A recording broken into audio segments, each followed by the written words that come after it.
katakanlah mesin 4 silinder tuh paling enak di antara moge, karena orang-orang mendefinisikan moge harus 4 silinder. Maka kalau nggak 4 silinder tuh bukan moge, dan Max saja merasa sudah moge. Oke. Karena bodinya besar. Ya, antara 400 sampai 600 perdebatannya. Jadi yang di bawah itu kita anggap bukan moge.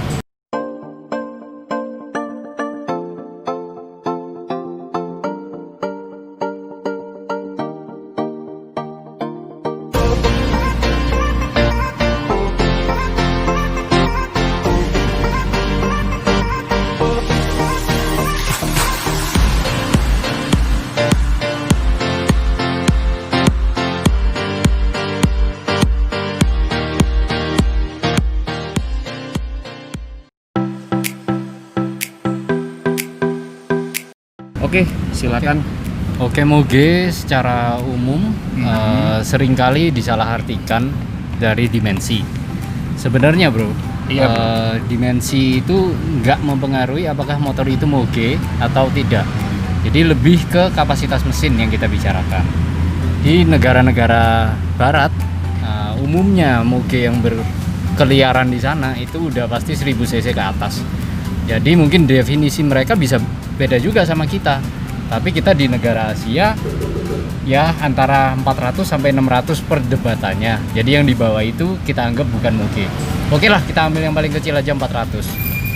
Jadi yang dibilang motor besar adalah yang di atas 400. Ada juga beberapa dealer di Indonesia yang mengatakan mereka melihatnya dari sisi perpajakan. Jadi yang di atas 600 itu terkena PPN barang mewah full 125%. Jadi yang di bawah itu mereka anggap bukan termasuk moge. Tapi kalau kita bilang parkir khusus moge di mall atau ya mayoritas moge yang berkeliaran di Surabaya, Jakarta, kita bilang 400 cc ke atas sudah kita anggap moge lah. Oke.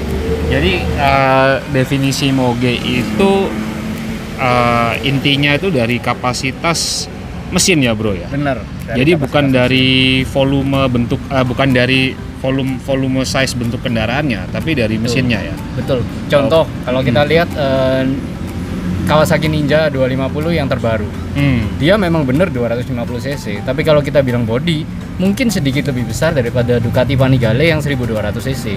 Jadi yang mana yang moge? Kita bilang Ducati Panigale yang moge.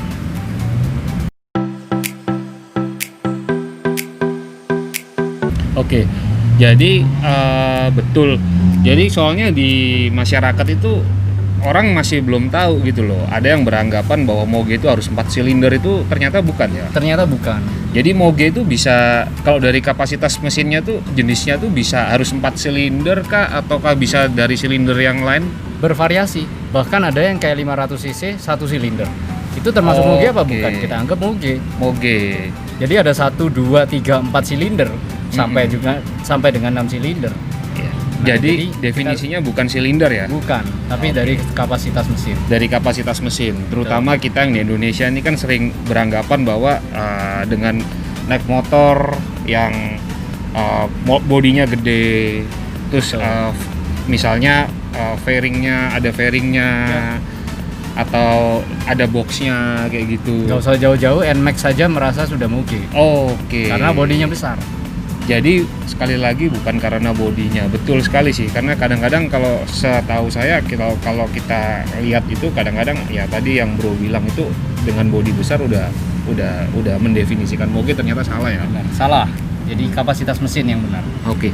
Kalau gitu, kalau kapasitas mesin di atas 400 cc bisa nggak kalau kita bilang moge itu kan ada ya sekarang yang beberapa tipe yang sekitar 300 cc ke atas, seperti motor-motor adventure karena 390 cc, 310 cc. Apakah itu kategori moge atau light moge atau bukan kira-kira? Kalau secara kita bilang secara kapasitas mesin sebenarnya masih di bawah moge. Masih di bawah moge. Masih di bawah moge, tapi dengan tampilannya orang juga nggak akan tahu itu moge bener apa enggak. Tapi performance dia juga sudah mumpuni, apalagi mesin-mesin terbaru yang sudah meskipun cc kecil tapi tenaganya besar. Oke. Ya, tapi itu di luar konteks. Jadi Di yang luar kita konteks, yang ya. kita bicarakan tetap kapasitas. Jadi secara kapasitas dia memang bukan moge, Bukan moge. tapi diterima sebagai moge. Karena Diterima memang sebagai moge. nggak ada hitam putihnya. Ini gray area posisi ini. Betul. Nggak ada hitam putihnya. Berarti amannya 300 cc ke atas, 400, 300 cc ke atas, 400 cc ya Pak ya? Ya. Oke. Terus kemudian Pak, cara kita memilih moge itu yang mesin yang ini lebih bener nggak sih kalau ada katakanlah mesin 4 silinder tuh paling enak di antara moge, karena orang-orang mendefinisikan moge harus 4 silinder, maka kalau nggak 4 silinder tuh bukan moge dan katanya bukan, ya nggak enak lah 4 silinder gitu. Nah itu kira-kira gimana Pak? Itu kalau Anggapan? saya ya sekali lagi saya bukan expert ya, tapi kalau secara umum saya bilang itu selera semuanya. Jadi ada memang yang dari dulu hobinya main 2 silinder, meskipun cc besar tetap 2 silinder, karena dia merasa lebih raw, suaranya lebih kasar. Nah, begitu kita cc silinder semakin banyak, itu suara akan semakin halus. 3 silinder itu unik karena Unik, dia kita dapatkan karakter kasarnya 2 silinder, Betul. tapi ada teriakannya di 4 silinder juga. Jadi dia di tengah-tengah. Bahkan ada yang idiom mengatakan bahwa semakin silindernya kecil tuh torsinya makin gede biasanya Pak. Kebanyakan gitu. Kebanyakan gitu ya? Kebanyakan Dan gitu. motornya memang makin ringan Pak, Ya. sesuai fungsi. Jadi motor-motor adventure mungkin itu di kategorinya kebanyakan 1 silinder, 2 silinder Pak ya? Benar. Karena ringan, Karena tapi ringan. torsinya gede. Torsinya besar. Jadi tergantung aplikasi juga. Kalau kita bilang motor touring, kebanyakan dia 2 silinder karena Betul. dia ngejarnya torsi, bukan Torsi. ngejar tenaga. 4 Iya. silinder RPM Speed. tinggi, ngejarnya top speed. Oke, saya paham. Jadi definisi yang berikutnya setuju. Jadi silinder itu lebih dikategorikan ke mesinnya, ke fungsinya Pak ya, kegunaannya, purpose-nya Kegunaan. dari motor itu apa ya? Ya cukup mendalam sekali sih. Ya dengan ini saya Bung Moge cukup mengerti akhirnya. Karena selama ini Bung Moge selalu beranggapan bahwa motor itu yang penting mahal deh, udah dibilang Moge. Ternyata bukan ya. Bukan, Jadi harus dari kapasitas mesin, benar. dan kapasitas mesin itu biasanya menentukan fungsi dari motor juga ya. Ya, betul. Oke. Baik, kalau kayak begitu Bung Oto Martin, terima kasih waktunya. Dan ini ada sedikit informasi buat pemirsa juga, buat mungkin Ya. Bung Oto Martin sudah pernah dengar namanya Otosmart. Otosmart ya. Ya. Itu Otosmart aplikasi jual beli yang terbaru ini ya. yang terbaru, Bung Martin. Ini merupakan aplikasi khusus pecinta otomotif. Ya, dan saya dengar khusus untuk kendaraan premium ini. Premium, betul. Jadi lain sama platform-platform lain yang dari yang motor yang dijual di sana segala kelas. Kalau yang di Otosmart ini saya dengar khusus premium aja. Ya, mungkin banyak kan tadi yang Moge itu banyak juga di situ ya, Bung Benar. Martin. Benar. Terus yang membedakan, saya juga dengar ini karena dikhususkan untuk pecinta otomotif, jadi ada ulasan-ulasan ya.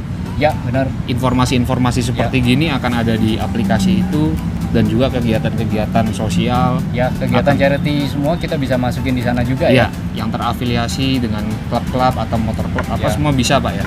Wah, makin eksis. Makanya ya, betul. Jadi nanti jangan lupa tuh ya, kalau Anda ingin mengetahui informasi terkini tentang dunia otomotif, download platform Otosmart, linknya di bawah, dan nanti di situ akan banyak informasi tentang dunia otomotif, baik dari saya maupun dari Bung Oto. Ya, sekian dulu.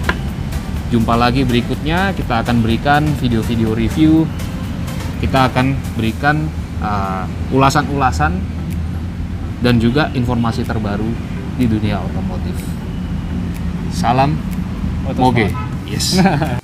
Acara ini dipersembahkan oleh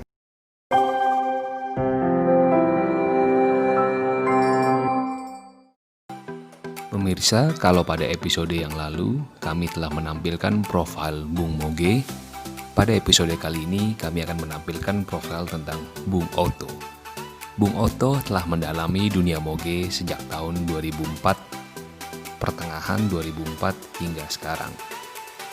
Beberapa brand yang pernah singgah di garasi Bung Otto diantaranya adalah Aprilia, Ducati, Harley Davidson, Honda, Kawasaki, dan yang lainnya.